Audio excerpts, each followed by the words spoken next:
Welcome back to another episode of Knicks Morning Koffee. I'm Mr. King, and that's my partner, Joe Cool.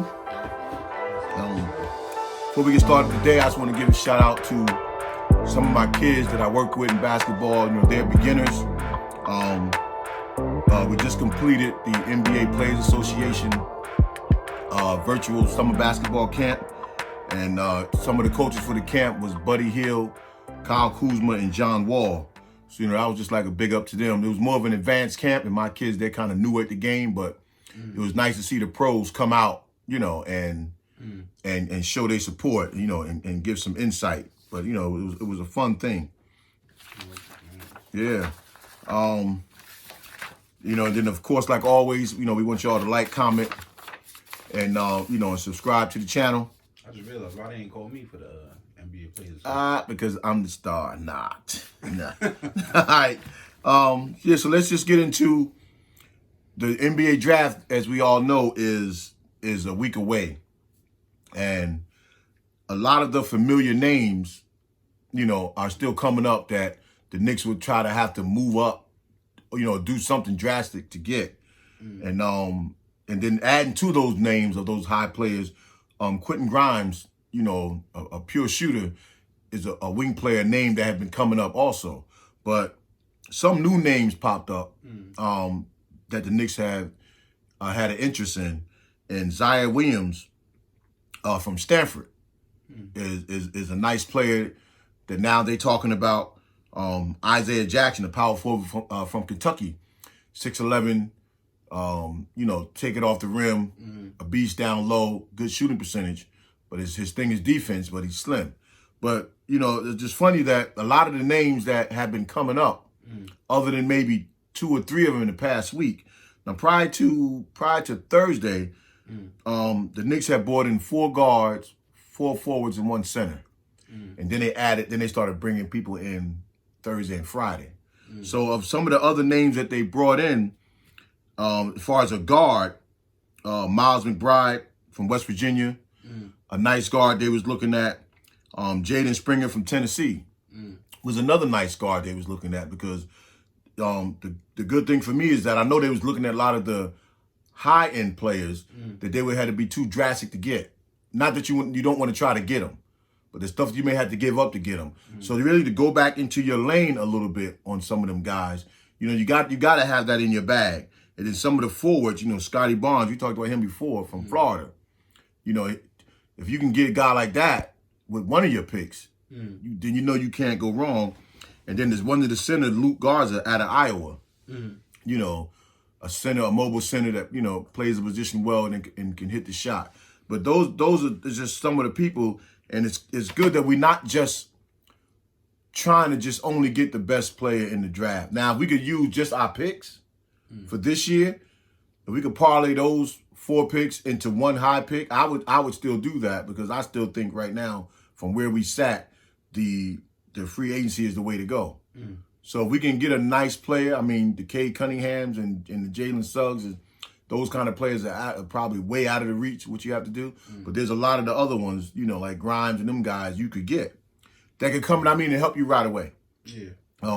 Because I seen somebody put something up I think it was a post that I liked when I saw they showed RJ and IQ from battling in college, Kentucky and Duke, to now being teammates. And so that would be nice if the Knicks would take the young core you got and grow them to their real height.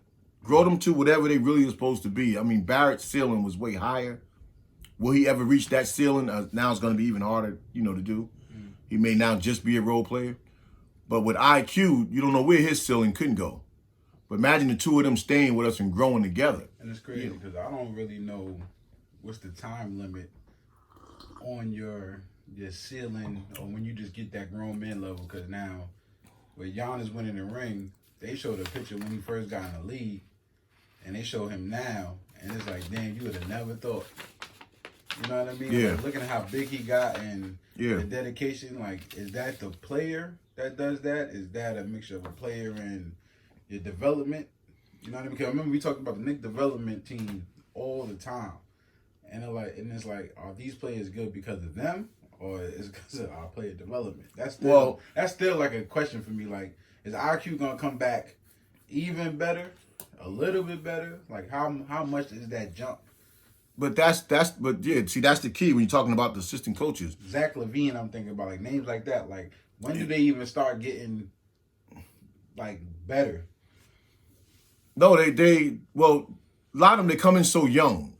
They come in so young with 1 year of college, and maybe two sometime, and that's just not enough unless you come in young and you go through a team and they just throw you to the wolves, and then now you got more opportunities like John Morant, guys like that. But I think the assistant coaches, the developmental coaches, play a pivotal role in them guys getting better. The determination factor comes from the player. Because no matter how much they show you in the gym, you still got to take it home and practice on your own, the repetition. So if you got the real determination, desire, that's how you're going to get better. You got to say, I'm better than the man next to me. And that's how people like Giannis and them eat them up to get better. That's how Kobe got better. That's how Michael Jordan got better. You get tired of hearing about the star next to you when you feel like, I could do what he do. Jordan, I could do what Magic and Bird do. Why they ain't talking about me? So it just goes down. Kobe, I can do what Mike do. Why they talking about? And then they just skipped over Kobe and saying LeBron is the new when Kobe was at his height. So yeah, the determination factor. Giannis just said, when I play against KD and them, I'm doing the same thing they doing. So why I'm not up there? And you go home and that motivates you when you practice. And then you come back, and of course you got to add wrinkles to your game every year.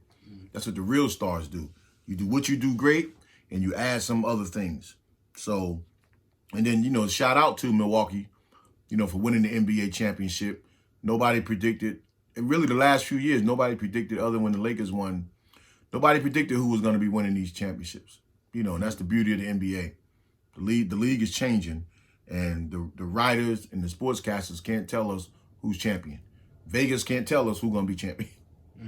Guys got to get out there and play and put in the work. And injuries play a key. But hey, Giannis did what he had to do. And you were saying something about a comment. What was that comment? What? About not having a superstar. Who was he talking about? Oh, when he was talking about I guess he was talking about KD, Harden, maybe LeBron. Like they tell him like he gotta go to a team with a superstar, go to something like that. I couldn't really hear him, but I think that's what he was talking about. Oh, he probably meant from before they re-signed him. Yeah, when they was talking about him, going to the Knicks and pairing with other people, or going to all these other teams to pair it with a superstar. So yeah, and probably if he could have took his brother with him, I think he probably would have left Milwaukee. But you're looking out for family, and they was gonna help take care of one of your brothers, keep him in the league. And if the other one would have got cut, then Milwaukee had to bring the other one in. I think that's how you keep them guys, like Giannis and them. All right, so but again, the draft is something that's got to be an eye got to be kept on that, because now this week is where it heats up, because we can always talk about who we want the Knicks to get, but who have they brought in, and those are just some of the names that they actually brought into the to check out. And I like too with some of the star players they brought back in on their own. So that could tell you something could be cooking with that. But teams have been known to draft players they didn't bring in. Yeah, so, I was thinking that too. Like, yeah. Remember, it seems like they don't like going public with nothing these days. So, well, they still learning too, and they just signed Scott Perry, so they still learning.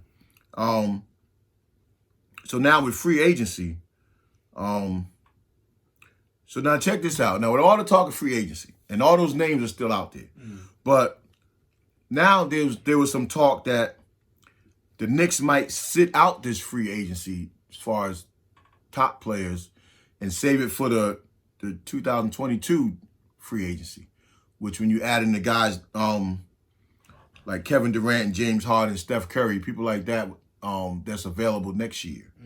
I'm not totally in favor of that. I'm not in favor of somebody said the Knicks should run it back.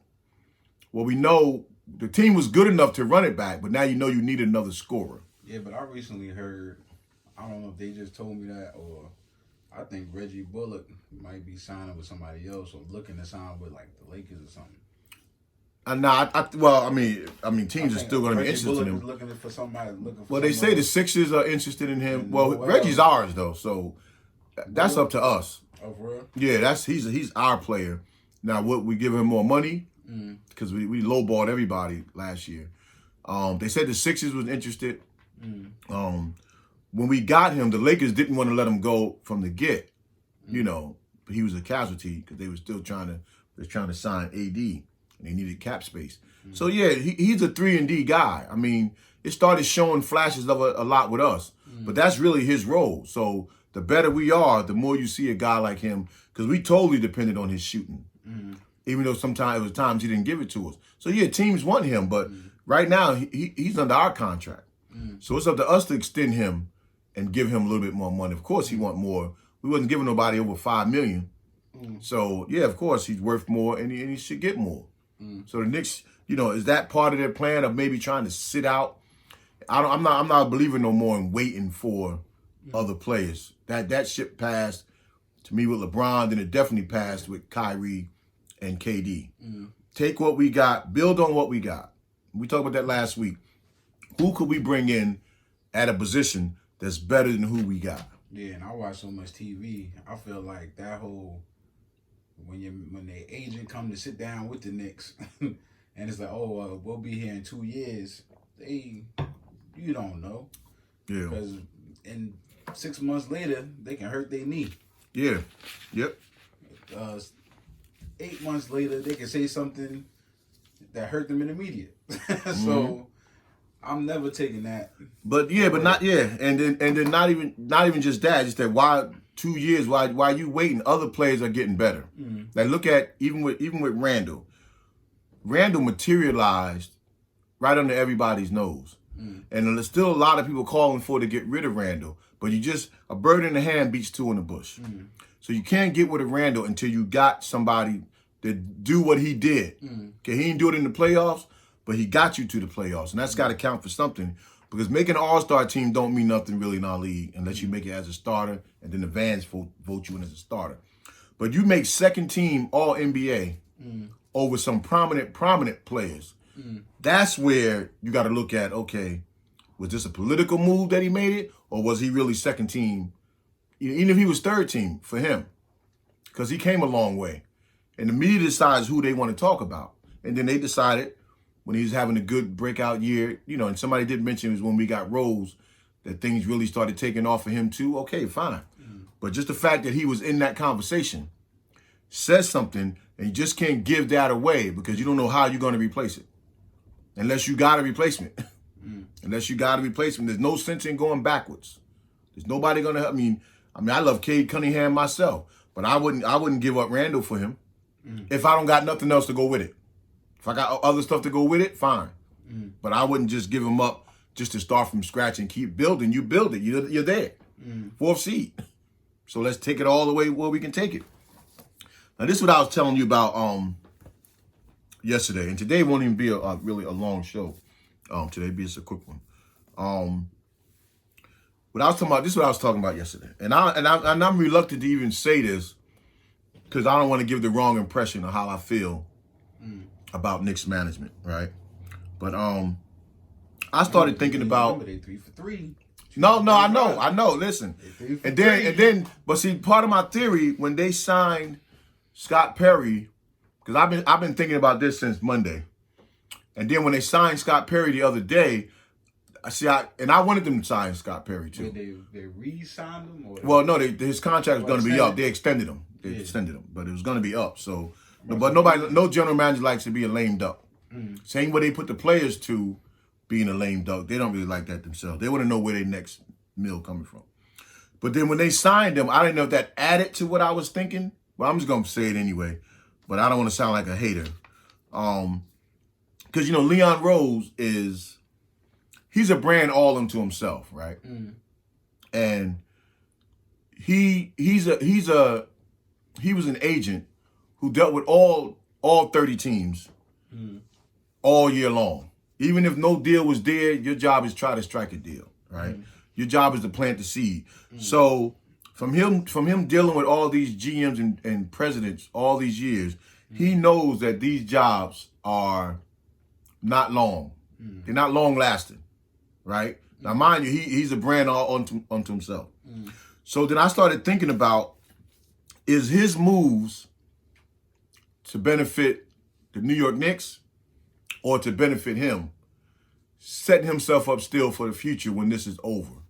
Because, he's the guy that got the relationship with all the pro players once they become pros. And then his sidekick, Wes, got the relationship with the high school and college players, leading them to him for the contracts, endorsements, and so forth. So I started thinking that, because last year, we could have done better because of why he was brought in. They were brought in because of their reputation with the other players. So could you have brought in those players, or is it in your best interest to steer those players elsewhere? Because I'm pretty sure Leon and Wes they the figures in their organization, aside from the Knicks. But they got underlings also. So are these players still being steered other places so you can protect your brand when this is over? Because these jobs are anywhere from 2 to 5 years. 5 if you're lucky. Yeah, but I don't think. I remember we had this conversation about the NFL, and I think we were talking about some movie where they do the draft scenarios and stuff like that. And you said the really good ones are the people that everybody respect. So I doubt, because as we see with Phil Jackson, this can make or break you with the Knicks. If you don't do good with the Knicks, that might hurt your brand more than anything. Because it's going to be like, you went to the Knicks and you couldn't do nothing, so why are we even listening to you? That means you really don't even know nothing. If you can't do it for the Knicks. Yeah, I considered that too. Look what they've done for the Knicks. But yeah, I say they 3 for 3, because now when you go back in time, it's like, damn, with drafting, how do you know? Because even what we got, how did you know? Like, real quickly. Remember, it took me the second time to watch him, and I'm like, damn, maybe he need to play. Remember? He didn't play. He played for like 5 seconds, and we was both like, damn, maybe he need to play. Well, that's part of their 3 for 3, because remember, Kentucky was under Leon Rose, and West is the one that steers all these players to wherever they go. That came from Worldwide West anyway. So he was the one that was lobbying for IQ, and not just lobbying for IQ as a great player, but lobbying for IQ as a Kentucky player. They're going to lobby for the Kentucky players because they brought them guys up through the whole AAU system and steered them to where they want to go. And not even where they want to go, where they should go. I need you to go into the schools that represent our brand. But yeah, so then now let's think after that. What happened after that? Because I forget why we even say they 3 for 3. I think it was you just talking about, they didn't do something, but then they end up doing something else. Well, sometimes not doing something, like bringing in Derrick Rose was in Derrick Rose. That was a good move. That's probably that was number 2. It was your 3 for 3. So, but it was more than 3 for 3. It might be more than 3 for 3. What I'm saying is, they didn't do nothing. Like over the years, as Knicks fans, we'll do this. How we talk on the camera and we see, like, oh, maybe the Knicks should do this. Maybe they should go get Dame Lillard in this. And when it don't happen, they do something completely different. We like, why'd you do that? Yeah. Like, why'd you give up all these picks for this? Oh, damn. Why'd you do that? Yeah, sometimes the moves you don't make be your best move. It's almost like, damn, I ain't even think of this. Or I knew that's where it was going, and it should have went this way, and it went that way. We wanted R.J. Barrett in the starting lineup. We want quickly in the starting lineup. It happened. We want Derrick Rose. Well, that was because of injury. I'm saying we want Derrick Rose to play more than Alpha Payton. It happened. Now, you can say that's coach too, but like I said, management altogether, coaching staff, looking pretty good. Obi Toppin, we worried. By the time the players get here, he better. That's also the thing with me for this year. The smart money say go ahead and wait and just upgrade a little bit if that's the case, because y'all supposed to be able to lure these players to you. Y'all supposed to be able, once you put it out there, that even if they're not a free agent, I can get you to maneuver to want to come to the Knicks because I'm here and you know that I want you here and you know that I'm going to take care of you. Now, on the flip side to waiting, of course, with all those names, and everybody seems like everybody next year is a free agent. It's like, wow, it's like half the league is a free agent. So the beauty of waiting is you only got $50 million this year, and if you wait next year, guys, if you wanted to try Chris Paul for 2 years, or a year in the option, because he will probably be 38 at that point. You're not giving him that much money now because he's a free agent. He knows he's not getting another $40-something million contract. Dame is young enough for another $40 million, but maybe you wait till next year if he doesn't re-up, which he probably wouldn't. You get him for a little bit less. Yes. So you could bring in, who I'm not even mentioning throw KD out there, but also, guys who now will take less. Yeah, and that's why I think they 3 for 3, 4 for 4. Y'all let us know in the comments what y'all think management is. But that's why I think we thinking this player and they thinking Sexton. Hell, you never know. They might be thinking of Ja Morant. They might be thinking of a Zion again. Zion, I think with the new player, look, KD, as soon as we got World Wide West and all that, KD backtracked his statements on the Knicks. So you talking about the relationships. He backtracked his statements on the Knicks. Yeah. Zion, we never had no young player say, I will go to the Knicks. I ain't ruling out. I want to play in New York. Yeah. We never had young players do that for the Knicks. So they changing the narrative.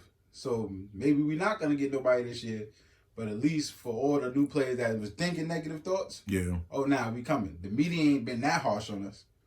And that is the relationship, because I remember somebody, I don't know if it was Big Perk or somebody saying when they was asking about, and I know Jalen Rose has said it also, when they talked about this is before the draft and free agency for this year, who are one of the teams that could improve for next year, and they just throwing out the Knicks. They're throwing it out probably because of their relationship, with the two guys. He talked crap about us. Oh my Listen, God. he talked, and he could be a Knicks fan all he want, but he talked terrible about us.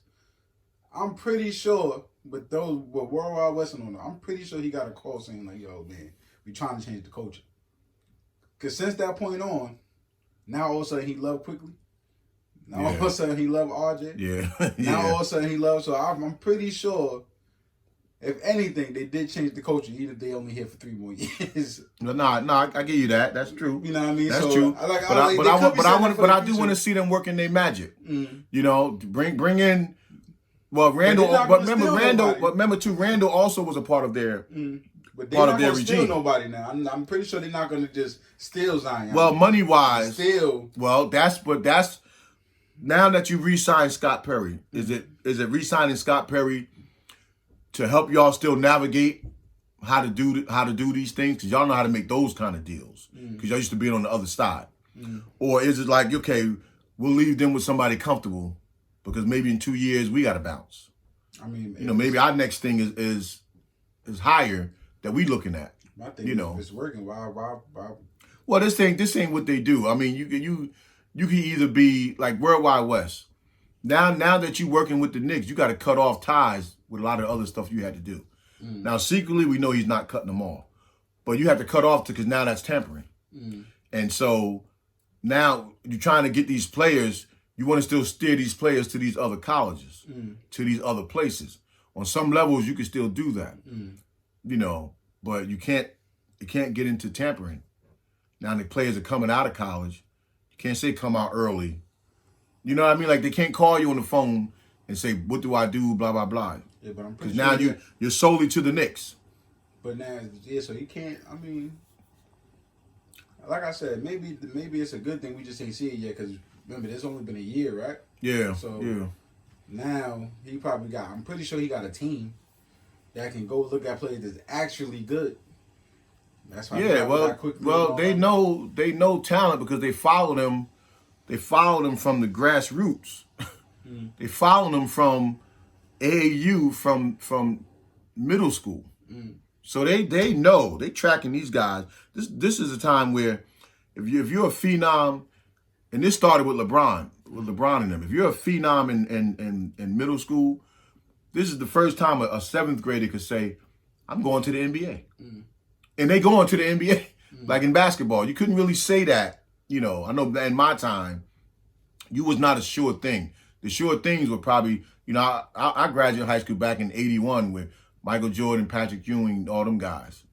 So we never heard of Michael Jordan when I was coming, but we heard of Patrick Ewing. Star player we heard about in Jersey at that time was Milt Wagner. You know what I'm talking about? And them guys was going to the NBA. I'm talking about, I just thought about just now. because you said everybody free agents. I don't know if this everybody named Mama. I don't know if it's in his character, or what happened with Steph Curry. Is him too? So he could be looking for a rebrand soon. Ain't nobody really been talking about him like that. They've been on a decline.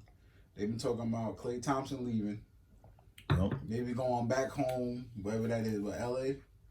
Might be going back to the Clippers or Lakers or something. Yeah, had he not gotten hurt, he probably would have been. If he did, they would trust in LeBron and say, "Hey, can you come? Let him get here. Would he take less money because he got the knee injury? Is he the same player?" So, well, somebody mentioned LeBron trying to, if he can't get Paul, he want Westbrook. If that's true, I don't know where that would fit because you got. As far as pushing the ball, I can see that. But at this point, LeBron just be trying to get people a ring. No, not he's trying to get his ring. Remember, he's trying to surpass Kobe. That's in his brain.